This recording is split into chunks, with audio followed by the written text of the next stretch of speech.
Bitalki Podcast. Multilingualisme Dans l'enseignement en in het onderwijs. met avec Sven Gats en Nicole Waters. Bonjour à toutes et à tous et bienvenue dans ce podcast. Hartelijk welkom iedereen. Op zaterdag 25 september aanstaande vindt in het Brussels parlement voor de tweede keer de Dag van de Brusselse meertaligheid plaats.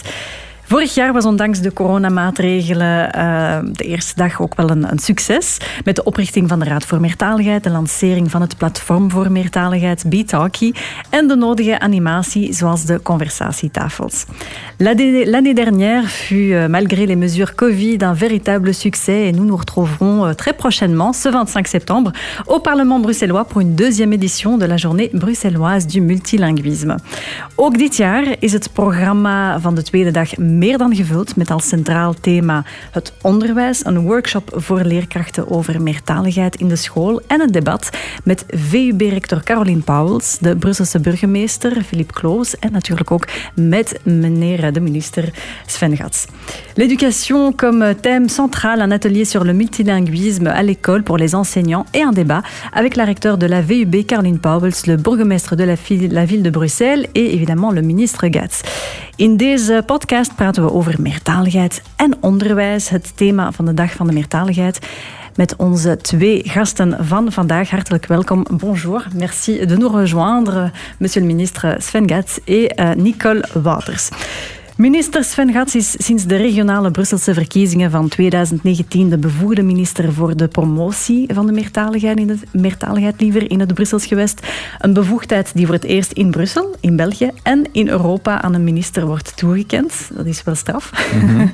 Minister Gats heeft ook een grote affiniteit met talen en meertaligheid en dat mag geen verbazing wekken, want zijn vader was leerkracht Nederlands. Hij zag de promotie van het keurig Nederlands in Brussel als zijn missie. En zijn moeder was een Franstalige Brusselse en toch had zij uitstekend Nederlands leren spreken, wat wel fantastisch is. U bent goed geïnformeerd. Ja, absoluut. Ik ken de bio. Ja. Ministre Gats a grandi à Bruxelles dans une famille appartenant à la minorité néerlandophone, quoique la langue française était particulièrement présente à la maison en passant par la chanson française, des émissions de télévision, des films français, la famille francophone maternelle et aussi tout simplement en jouant au football dans la rue avec les amis du quartier. Tout au long de sa vie, le bilinguisme de sa ville fut une source de plaisir et de richesse, mais aussi de discorde et de discussion. Ja, dat is een heel mooie samenvatting. Voilà, perfect. De complexiteit komt er mooi in naar voren. Enfin, complexiteit en tegelijkertijd ook het feit dat meertaligheid als essentieel element deel uitmaakt van het Brusselse leven. Hè. Absoluut. Voilà. Niet alle Brusselaars, toch? Nee, en maar meer en meer toch, ja.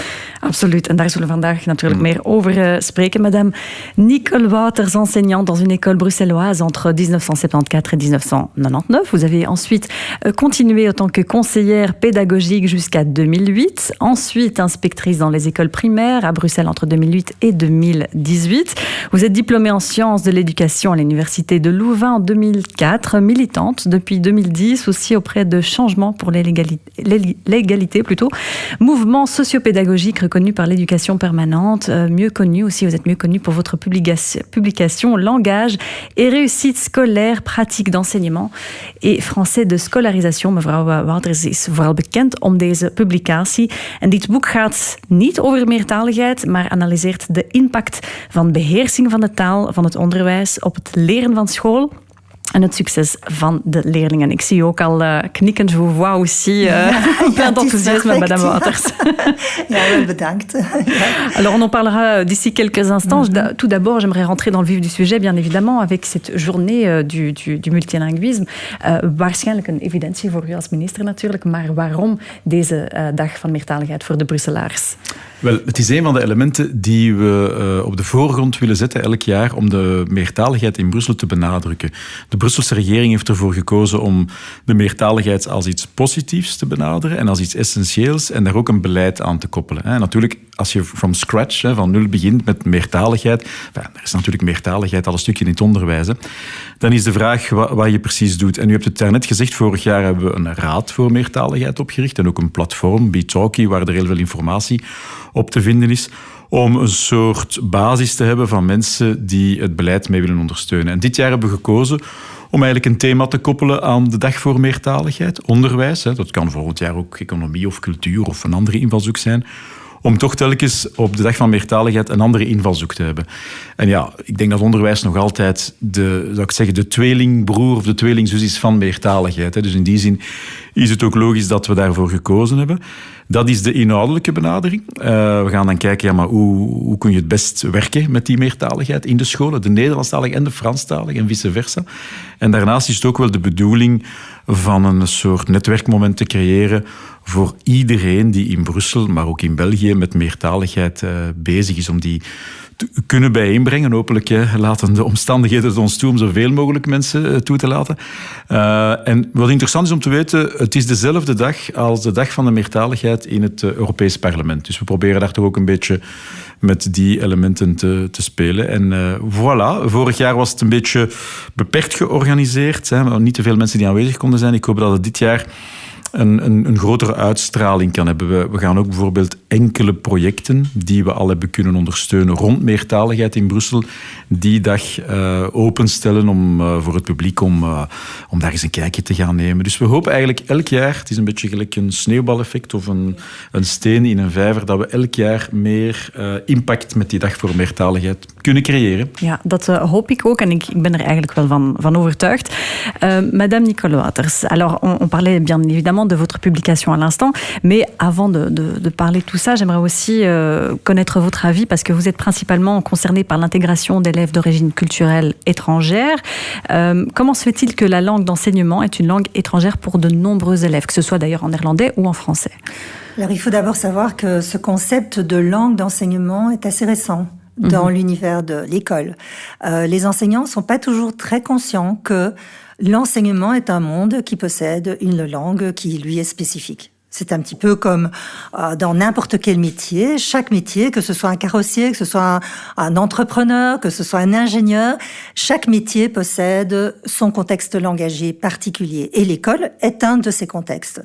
Donc, on constate déjà depuis une trentaine d'années avec les enquêtes internationales comme PISA, comme PIRLS, que le niveau de langage des élèves à 15 ans est de plus en plus faible, de plus en plus problématique. Donc, on a d'abord cru que l'explication était à trouver dans les langues étrangères que les enfants parlaient en famille. Et puis on a creusé, on a essayé de mettre en place certaines démarches, et en fait on a compris qu'il fallait aller bien au-delà de ce problème de multilinguisme présent au niveau des familles et des environnements familiaux et de vie des enfants. Alors, je vais peut-être rentrer un peu plus dans le détail. C'est-à-dire que très récemment, des chercheurs se sont véritablement penchés sur ce qui faisait la spécificité de la langue de l'école. Pourquoi cela pose problème aux enfants? Alors, la langue de l'école, la première chose à laquelle on pense tout à fait naturellement, c'est que quand on enseigne les disciplines, que ce soit les mathématiques, l'histoire, la géographie ou même l'éducation physique, chaque discipline a son vocabulaire. Un vocabulaire spécifique, un vocabulaire qui est propre à cette matière. Très vite, on constate que ce vocabulaire, même avec des petits-enfants, accède à une forme d'abstraction. Très vite, avec les enfants, on va parler d'addition, de soustraction, on va parler de système, on va parler de coordonner, de comparer, de classer. Et ce sont autant de termes qui, pour beaucoup d'enfants, comportent une grande abstraction, qu'ils ne comprennent pas de façon automatique. Une autre chose à laquelle on ne pense pas toujours, c'est que beaucoup de termes qui sont utilisés, disons, dans la classe, sont des termes où on parle de la polysémie du langage.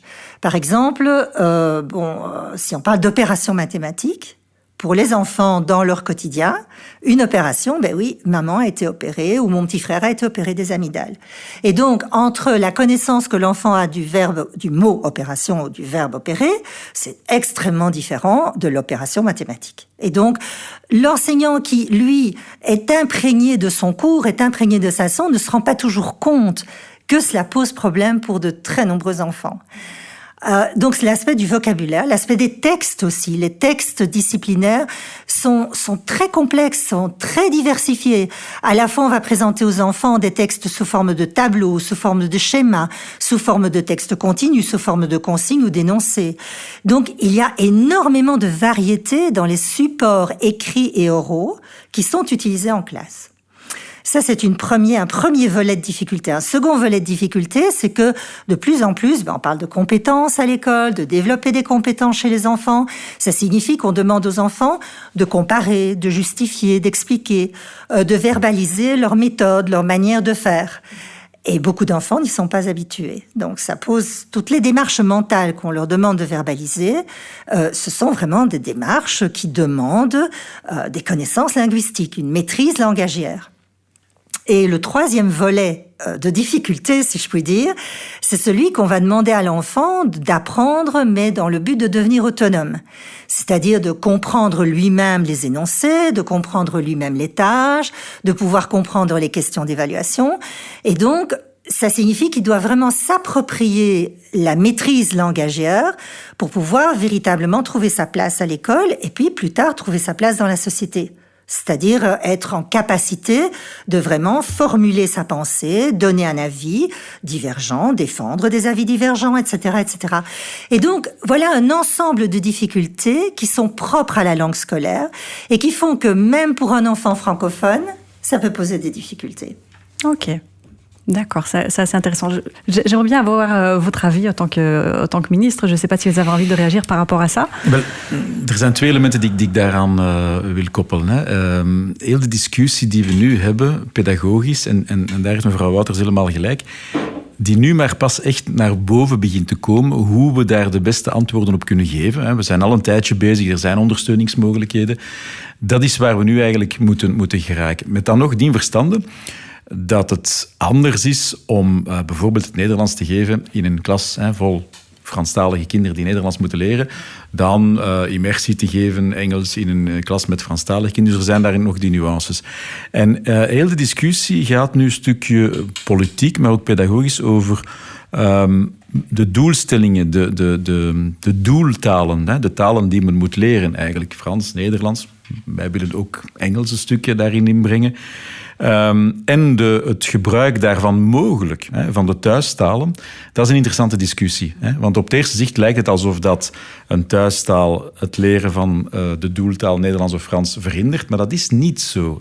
Natuurlijk, het vergt een bepaalde, zou ik zeggen, pedagogische finesse van leerkrachten die natuurlijk al wel heel veel aan hun hoofd hebben om dat te kunnen doen. Maar dat debat voeren, dat willen we op het 25e dus echt in de breedte doen.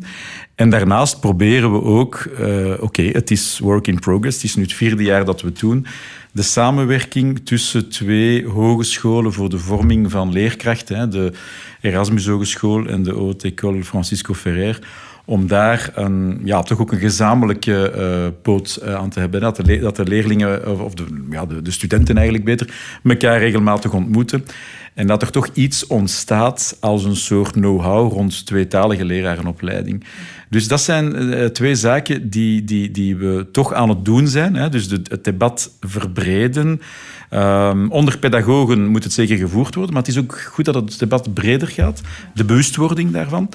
En met het beleid proberen we toch ook al de eerste stappen te zetten om ervoor te zorgen dat er voldoende leerkrachten gevormd worden. Ik weet wel, niet alle leerkrachten komen van de Haute École Francisco Ferrer en ook niet van de Erasmus Hogeschool. Dat moet ook niet. Er zijn ook andere goede scholen. Maar het is wel zinvol dat veel meer dan vandaag het geval is, studenten al tijdens hun vorming om leraar te worden van heel die lasagne van die meertaligheid voldoende op de hoogte zijn. En voilà, ik denk dat we daar toch wel vooruitgang kunnen boeken. Vooral omdat het wel zo is dat de ouders in hoofdzaak willen, ik wil dat mijn kind meertalig wordt.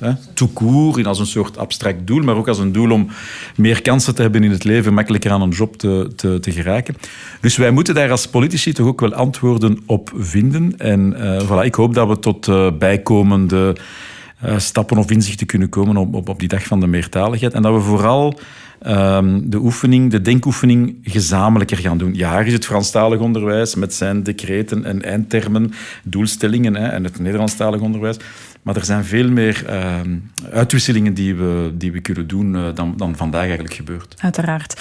Alors, Madame Wouters, comme Monsieur le Ministre parle justement de cette formation pour les enseignants, être un enseignant à l'heure actuelle, dans une classe qui est multilingue, ce n'est pas toujours évident parce que tant qu'enseignant, on n'est pas forcément professeur de langue.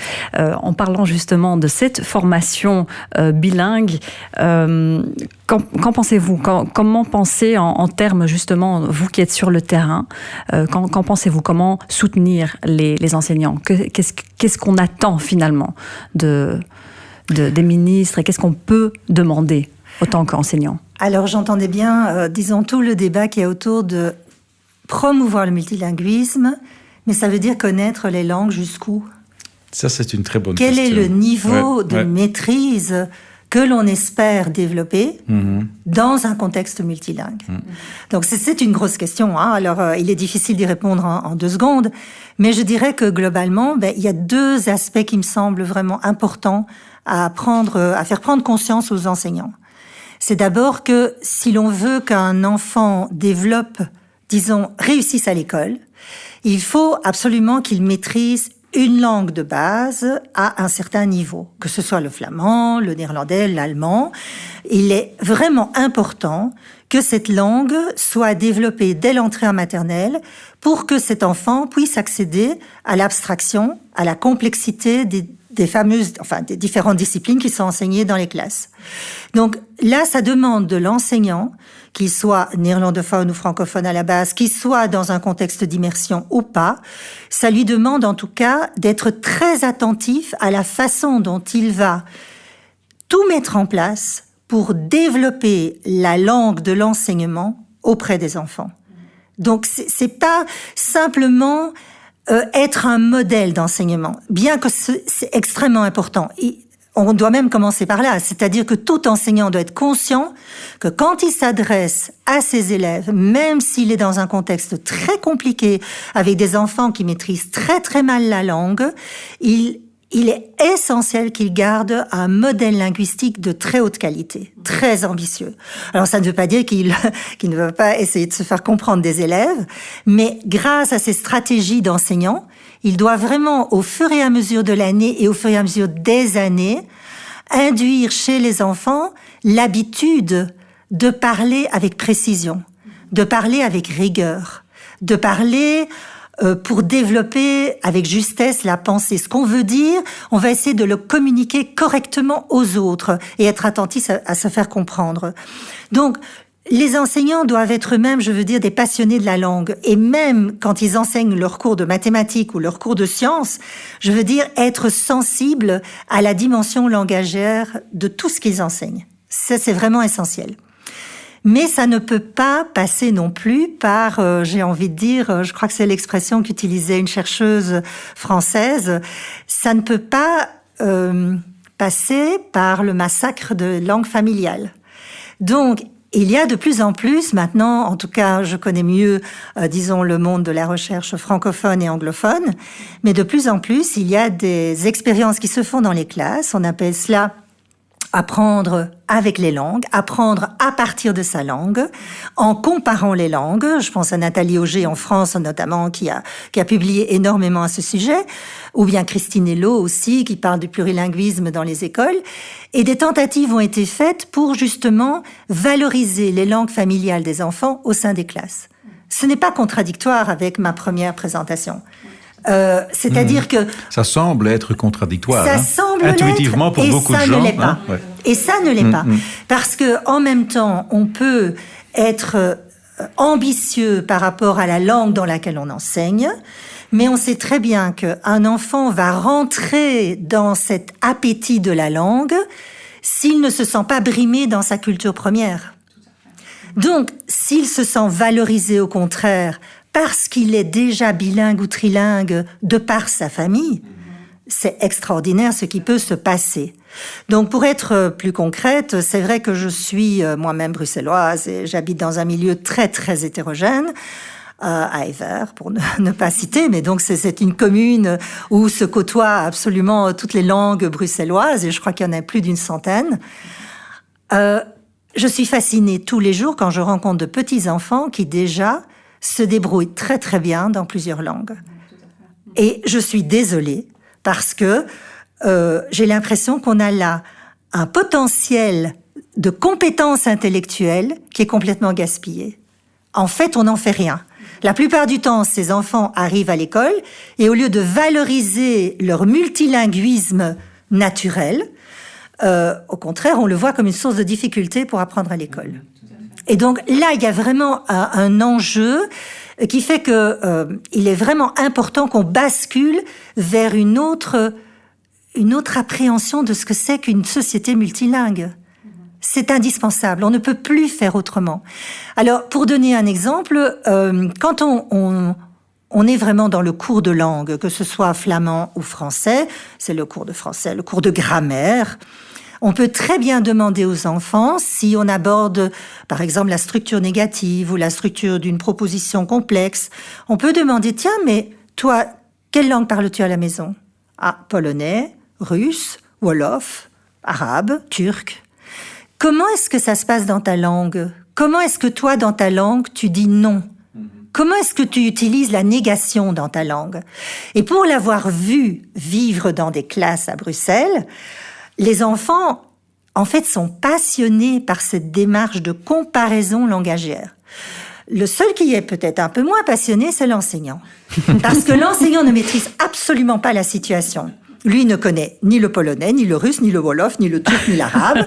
Et donc, il ne sait pas, en fait, il ne maîtrise pas le contenu avec lequel l'enfant vient. Oui. Il ne connaît pas ce que l'enfant sait.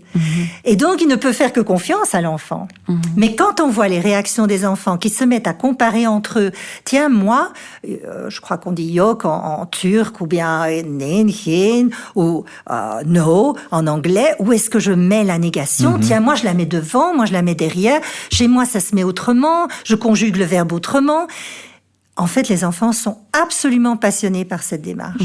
Et donc, en même temps que le phénomène de valorisation du savoir familial, en même temps, l'enfant est donc motivé, il est heureux d'être en classe, il est sécurisé par le regard qu'on porte sur lui.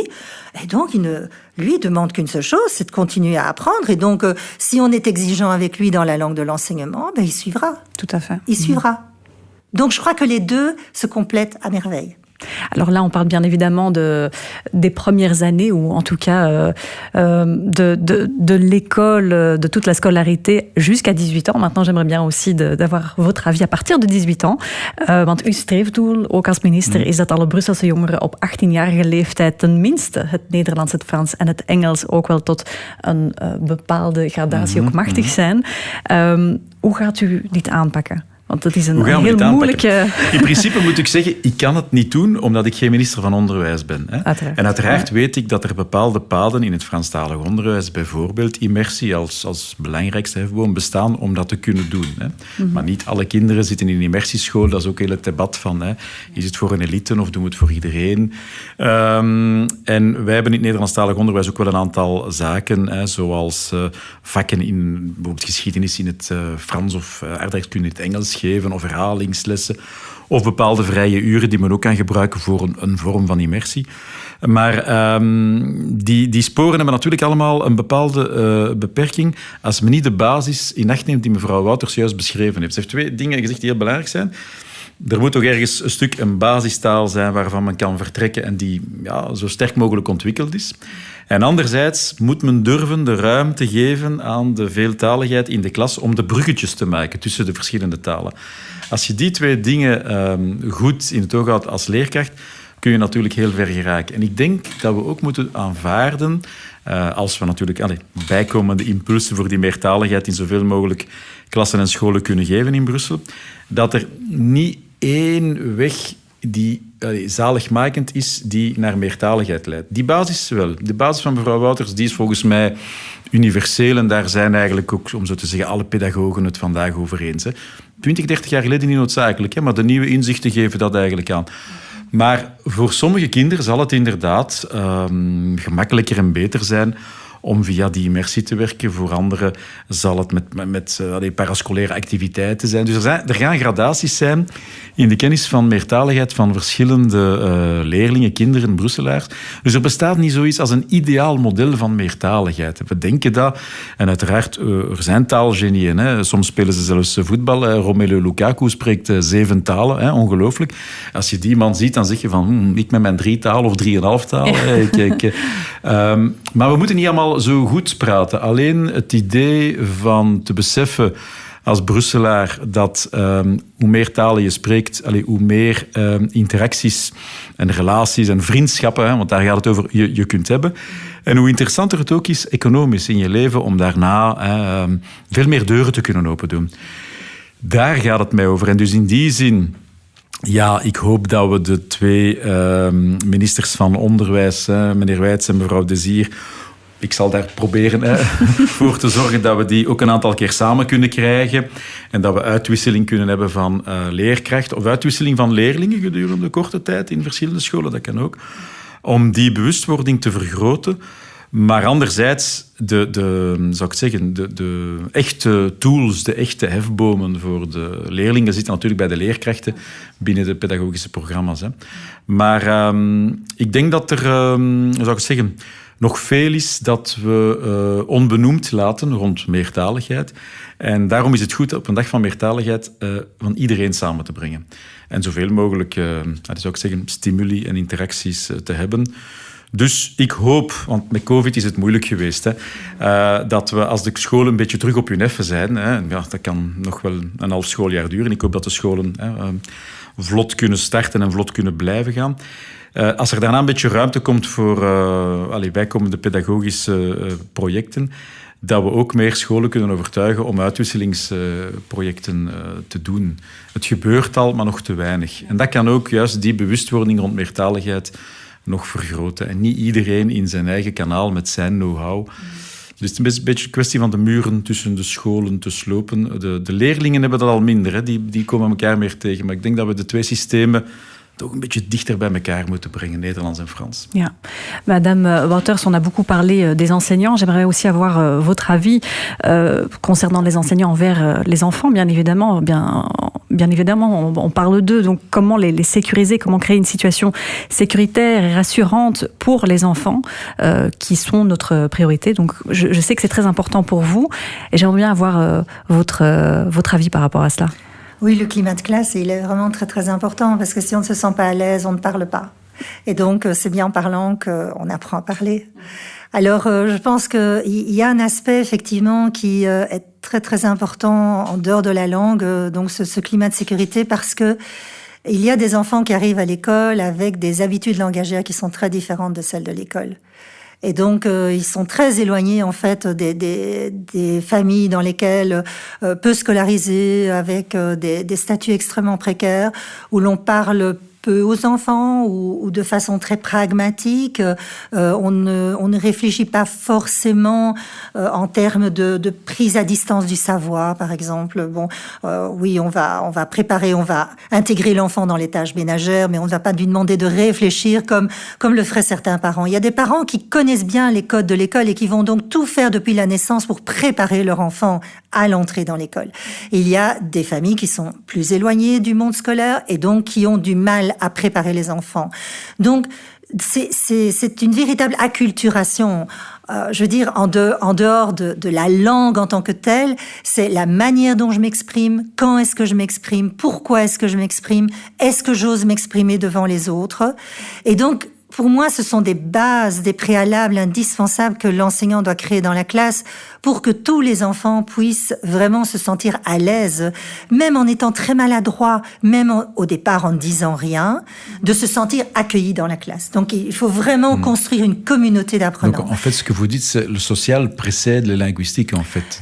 Il est très étroitement imbriqué. Ouais. Il est très étroitement imbriqué parce que si l'enseignant fait attention à ce type de climat, il va aussi penser son enseignement d'une certaine façon. Il va privilégier notamment le travail en petits groupes où les enfants se sentent plus à l'aise. On est plus à l'aise de parler, mais comme ici, entre 3 personnes, que quand on est devant une classe de 26, qu'on sait qu'on a un accent, qu'on sait qu'on n'a pas les mots pour le dire. Et donc, dans de petits groupes, là, la parole peut véritablement émerger. Alors, ce qui peut être intéressant, c'est la façon dont on accompagne les enfants les plus vulnérables, les plus petits parleurs. Donc, par exemple, si l'enseignante organise son apprentissage à certains moments en faisant des groupes de besoins ou des groupes hétérogènes, elle va privilégier un groupe d'enfants particulièrement fragiles et elle va les accompagner. Elle va vraiment s'asseoir à leur table, elle va passer du temps à reformuler leurs expressions, à travailler véritablement avec eux, donc pendant que les autres travaillent en autonomie. Mais donc, il faut s'imaginer ce que ça demande de créer dans une classe. Ça veut dire que les autres doivent être en capacité de se débrouiller seuls, donc il faut développer une autonomie chez les enfants. Et d'un autre côté, l'enseignante doit prendre du temps pour elle travailler en proximité avec les enfants les plus fragilisés. Du coup, on pourrait conseiller le co-enseignement. C'est-à-dire essayer d'encourager au maximum de travailler à 2 dans une classe. Peut-être pas tout le temps, mais à certains moments. À certains moments, pouvoir privilégier un développement langagier en étant 2 enseignants dans la classe, parce que ça aide aussi. Voilà. Donc, le climat sécuritaire, le climat de bienveillance, l'évaluation. Je suis catastrophée quand je vois les bulletins des enfants, les rapports, les examens, où trop vite, on va pénaliser les enfants, on va dire qu'ils ne savent pas, on va les mettre en échec, même très très vite en première, deuxième année primaire.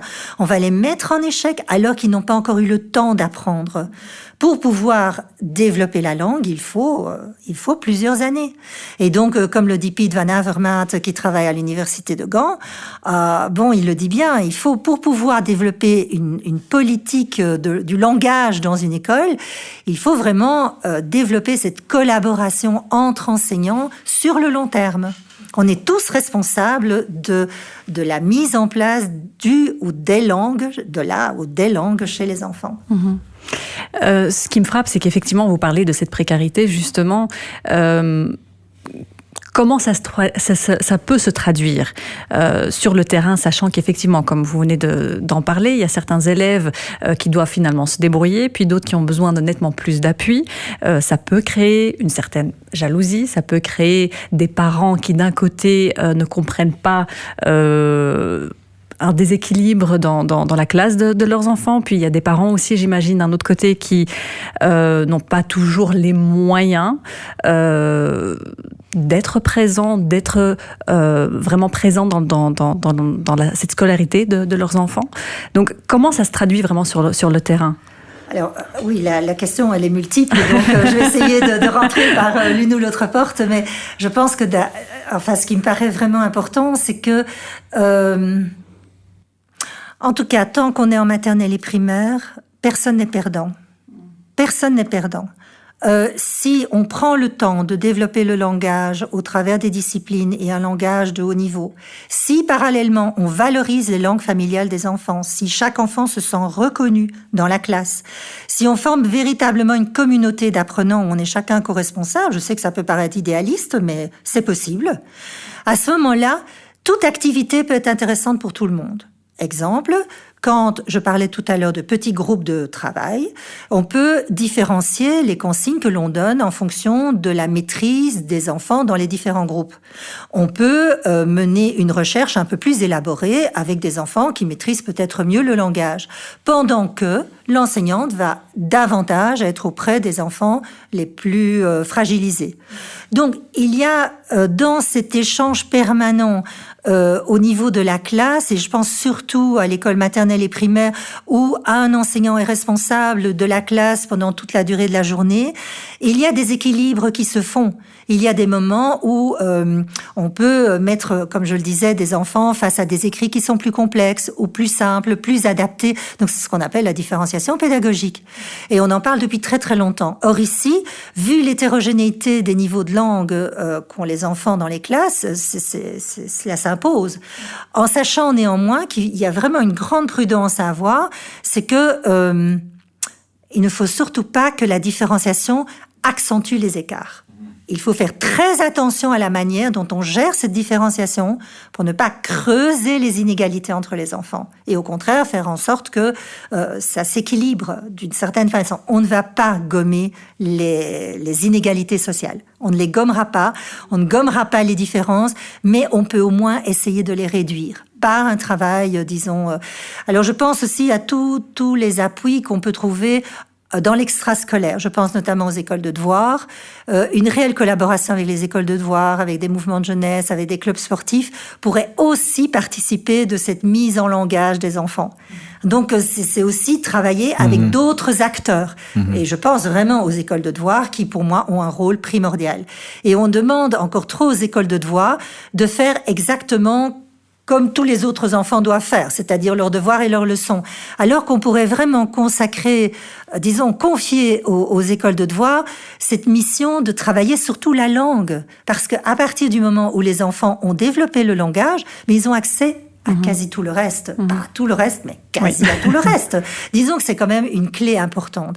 Alors, au niveau des familles qui sont dévalorisées ou défavorisées par rapport au langage et qui n'ont pas les moyens, en tout cas, d'aider leurs enfants, je crois qu'il est très, très important de dire que chacun a son job.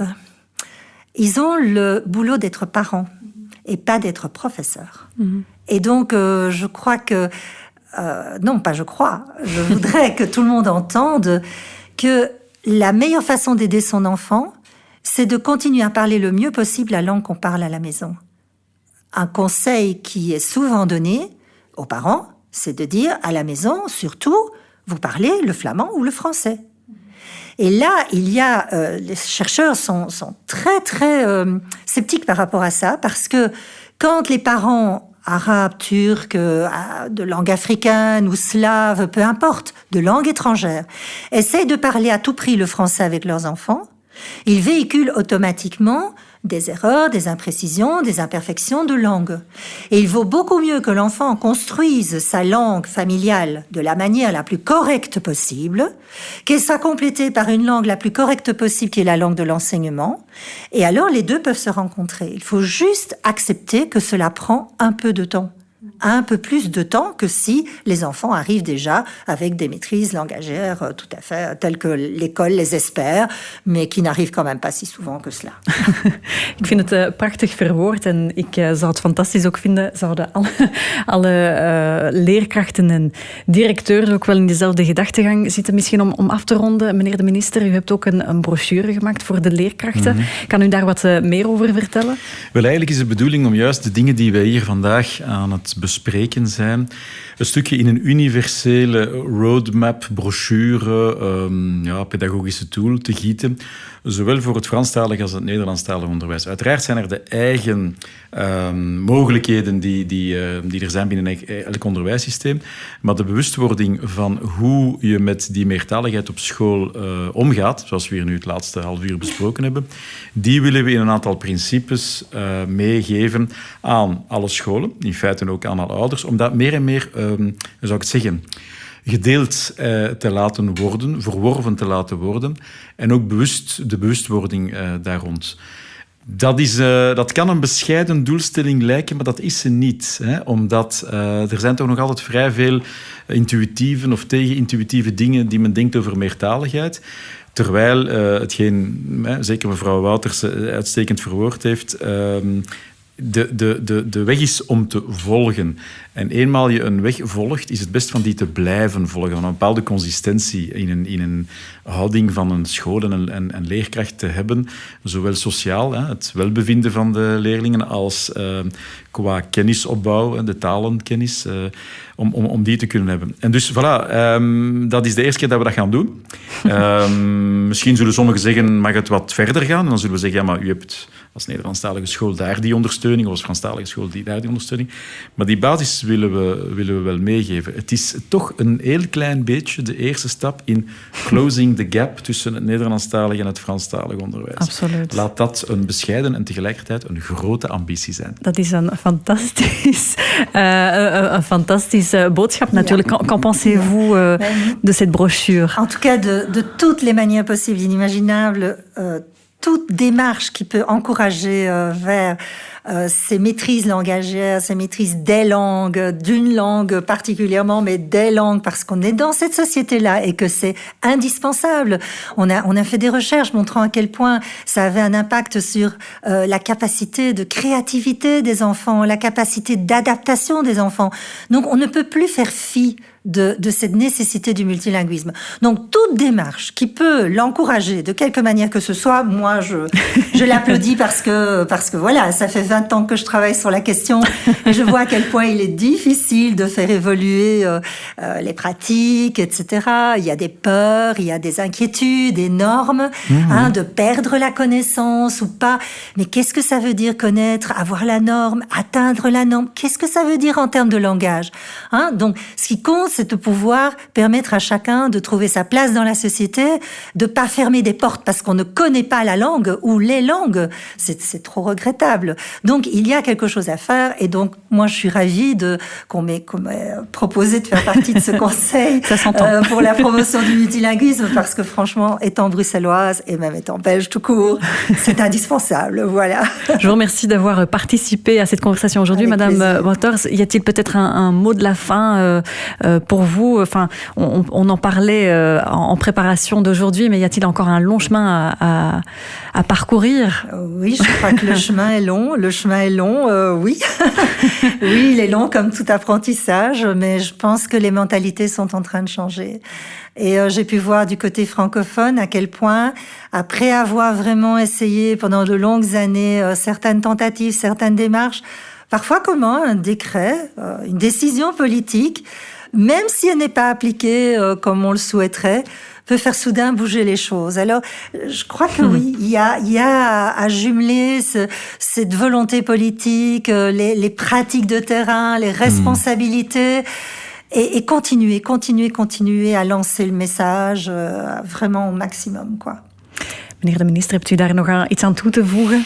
Nee, behalve het feit, en daar heeft mevrouw Wouters ook is eventjes kort op ingegaan daarnet, het feit dat we de brochure, de infobrochure over meertaligheid en onderwijs gemaakt hebben, is ook de eerste keer dat we dat in een raad en samen met een raad voor meertaligheid gemaakt hebben, waar verschillende inzichten elkaar gevonden hebben. Niet alleen Nederlandstalig, Franstalig, maar ook het feit van de meertalig te willen worden, maar ook heel het sociale element voor alle Brusselaars, zoveel mogelijk. Niet alleen voor degenen die het al misschien vanzelf zouden worden.